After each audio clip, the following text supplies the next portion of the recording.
পুলিশকে দলীয় বাহিনীতে পরিণত করেছিল আওয়ামী লীগ। তাদের অবৈধ নির্দেশ পালন করতে গিয়ে জনরোষের শিকার হন এই বাহিনীর সদস্যরা।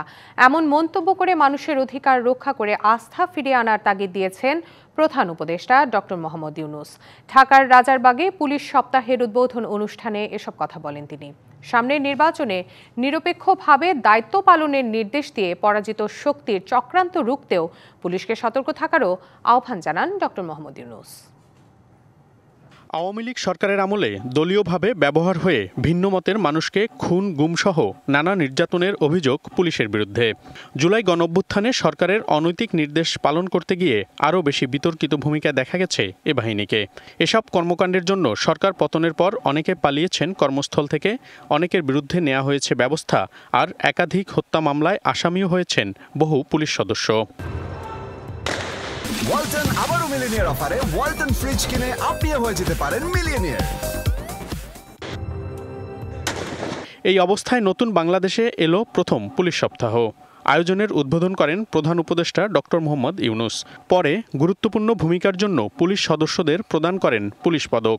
প্রধান উপদেষ্টা তার বক্তব্যে বলেন, পুলিশকে দলীয় কর্মী বানিয়েছিল আওয়ামী লীগ। তাদের অবৈধ নির্দেশ পালন করতে গিয়ে জনরোষের শিকার হতে হয়েছে এ বাহিনীর সদস্যদের। স্বৈরাচারী শাসনামলের 15 বছরে দেশের পুলিশ বাহিনীকে দলীয় বাহিনীতে পরিণত করায়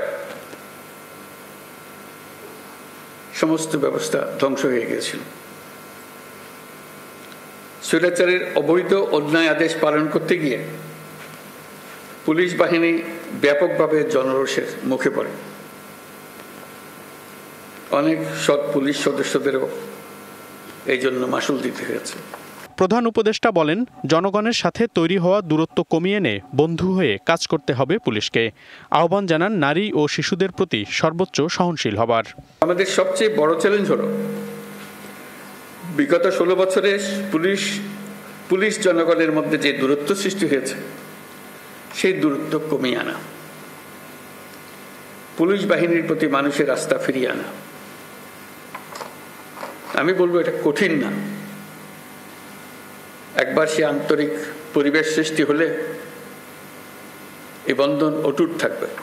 আমি আপনাদের প্রতি আহ্বান জানাই, নারী ও শিশুর নিরাপত্তায় সর্বোচ্চ সংবেদনশীল হয়ে কাজ করবেন। সকল শ্রেণী পেশার নারীরা যেন যে কোনো হয়রানির ঘটনায় পুলিশের হটলাইনে ফোন করে সর্বোচ্চ সাহায্য পায় সেটি নিশ্চিত করবেন। নারী এবং শিশু নিরাপত্তা পেলে আমরা বুঝতে পারবো দেশ নিরাপত্তার দিকে অনেক দূরে এগিয়ে গেছে। পুলিশকে সামনের নির্বাচনে নিরপেক্ষভাবে দায়িত্ব পালনের নির্দেশ দেন প্রধান উপদেষ্টা। চলতি বছরের ডিসেম্বর থেকে আগামী বছরের জুনের মধ্যে দেশে ত্রয়োদশ সংসদ নির্বাচন অনুষ্ঠিত হবে।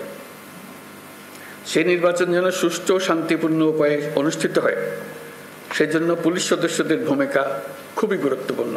নির্বাচনে সকল প্রতিদ্বন্দ্বী প্রার্থীর প্রতি সমান আচরণ ও ভোটাররা যাতে নির্ভয়ে নির্বিঘ্নে নিজেদের ভোটাধিকার প্রয়োগ করতে পারে সেই পরিবেশ নিশ্চিত করা আপনাদের এবং আমাদের সর্বোচ্চ দায়িত্ব।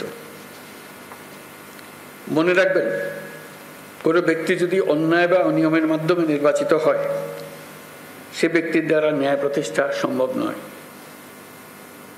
সুতরাং নিশ্চিত করুন যাতে কারো দ্বারা ব্যবহৃত না হন। পুলিশের সমস্যা সমাধান করে তাদের কাজ করার জন্য সহায়ক পরিবেশ তৈরি করে দেওয়ার আশ্বাস দেন প্রধান উপদেষ্টা। যেটা নিয়ে আবার বসবো, যাতে আপনাদের একটা সহায়ক পরিস্থিতির সৃষ্টি করা যায়, যাতে আপনাদের কাজ করার মধ্যে। মনিরুল সোহাগ, ডিবিসি নিউজ, ঢাকা।